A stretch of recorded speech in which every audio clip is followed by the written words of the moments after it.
The matter continues. But now to another shocking story. And homicide detectives have arrested a prime suspect behind the mysterious killings of 2 patients at Kenyatta National Hospital. The suspect, Kennedy Kalombotole, was arrested following Thursday's brutal murder of Edward Maingindegwa, a patient admitted in Ward 7B on July 11, 2025. The hospital's management said his death was discovered yesterday afternoon immediately after visiting hours.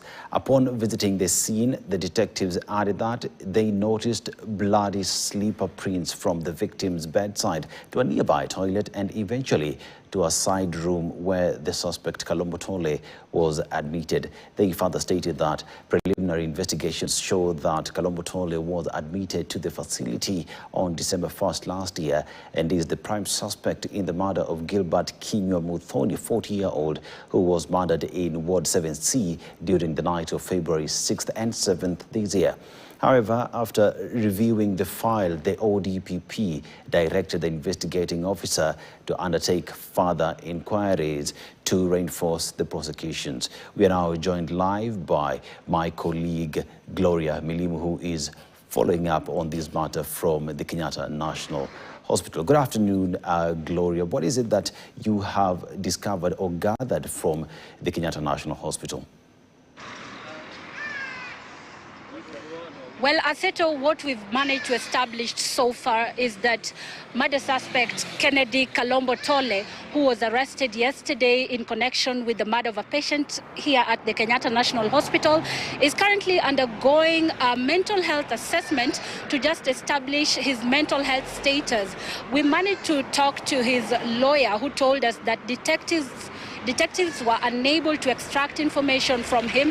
Remember, he was arrested yesterday and taken to the Kilimani police station where interrogations happened, but detectives were unable to extract any information from him because he appeared disoriented, and his lawyer says that he also spoke to him. He looked a bit distressed, and so the assessment is currently ongoing here. We've also managed to establish that he's 29 years old, and from my conversation with his lawyer, he told me that the suspect, Kennedy, was admitted at the Kenyatta National Hospital in 2022, and not what we've seen circulating online indicating that he was admitted here last year in December 2024. And just to give us more details with regards to the assessment that is currently ongoing here, I'm joined by his lawyer to just tell us what they've managed to establish so far. You're live on KTN. You'll just start by introducing yourself and telling us what's currently happening with your client here at the Kenyatta National Hospital. Thank you very much. My name is Philip Mayo, advocate to the High Court of Kenya. So I'm representing Kennedy Kalombotole, who is currently being held by the DCI on charges of murder. Kennedy was bundled out of this hospital late last night and taken to Kilimani police station. He was not properly discharged from the hospital. I managed to see him in the morning. He was very distressed. He had not spoken to anybody. He was cold. He was in a terrible state. Kennedy suffers from chronic illnesses, multiple. He has type 2 diabetes. He has chronic convulsions, and he has high blood pressure. Later, the police were able to bring him back here to Kenyatta for a checkup, where at triage they found that his blood sugar was actually very high. They're currently trying to manage those symptoms as we speak, but as you are aware, police cells do not have the equipment. Police stations are not equipped with the personnel that are trained to handle sickly patients. And because the police did not arraign him in court in the morning, he's going to have to spend the weekend there in the cells, which is quite unfortunate. How do you take somebody who is very sickly, and visibly so, from a hospital ward to go and put him in a cold cell? There are procedures for handling sickly suspects, and what has happened here is not proper at all. Yes. So just to clarify, he's very sickly. Like I said, he's a chronic patient. He has been at this hospital since 2022. At some point in 2024, he was discharged, but then again, he was readmitted in December of 2024. The charges that are, that they are suspecting him of committing, the crimes that they're suspecting him of committing, there's no way somebody in his physical and mental state can commit such crimes. And of course, the first thing we'll be doing is to ask the court to refer him to a mental evaluation so that you can see whether he's fit for trial. Yes. And earlier on during my phone conversation with you, you had indicated that he was disoriented. Even detectives were unable to extract any information from him. From your conversation with him, what is he saying with regards to the case that we have witnessed here at the Kenyatta National Hospital? Thank you. So the police themselves recorded that he appears to be mentally disturbed.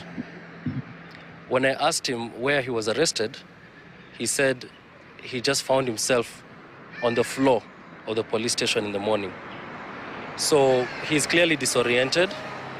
We're not sure of his mental status, but that is why he needs to be referred to urgent medical help to establish whether he's fit for trial, let alone even responsible for these allegations. We've also seen attempts to link him with the previous incident that happened here in February, the murder of Gilbert Kinywa Mudhoni, the 40-year-old who also died under the same circumstances. What's your take on that? We also saw the Kware murders. The police very quickly brought forward a suspect, took him to court, booked him at the stations, and as we speak, I believe he's still at large. So we are used to these kind of maneuvers. We want the police to do their job and do it well, carry out investigations thoroughly, and get the person responsible. The people who have deceased deserve justice. And justice is not finding anybody, any vagabond on the street and pinning it on him. Actually, my client is destitute. He's a homeless person. He has no employment. He doesn't even have an ID card. He has no family to go to, no one to defend him. So this is why you can see the pattern here. This is not different from the Kware murders, and it will end the same way. At least we hope the court frees this Kennedy. Okay. So lastly, from here, what next? Where is he being taken? What are the detectives saying? Have you managed to talk to them? What are they saying with regards to how they plan to progress with investigations? When we found out that he was being held at the police cells in the night, it was our hope and belief that he would be arraigned in court this morning. However, he was not. Today being a Friday, it means that they will keep him until Monday. So this is a situation that could have been avoided. As I said, this is a sickly person, very sickly. He has been admitted for at least for the last 6-7 months at this very facility. So to take him out of these conditions and put him in a cold cell, it's very harmful, and anything could happen to him while in custody. The same is unfortunate. So we wish he had been taken before the court earlier, but it's our understanding that he'll be presented in court on Monday morning. Okay. Yes. Well, thank you very much for your time. If you could just move. Aseto, like you've heard from the suspect's legal representative, just saying that he'll be presented in court on Monday. So we're just keeping tabs here to see the outcome. We also understand that Kenyatta National Hospital will be issuing a statement on the same later on in the day. So we're just camping here to see what comes out of that press conference, considering that this is now the second incident happening here, and earlier with the previous incident we saw them just initiating a raft of measures to perhaps avert a similar incident from happening, but unfortunately we found ourselves here again.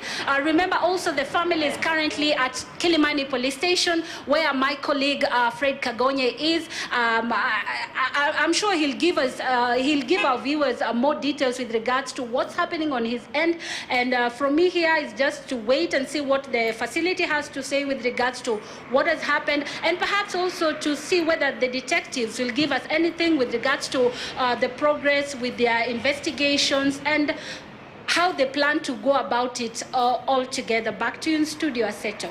Thank you, Gloria. They are joining us from the Kenyatta National Hospital, bringing us up to speed with regard to the ongoing matter that we've heard from the suspect's legal representative, as well as Fred Kagonyi. We shall be touching base with him a little bit later to just find out what investigating authorities are saying with regard to the same. Now,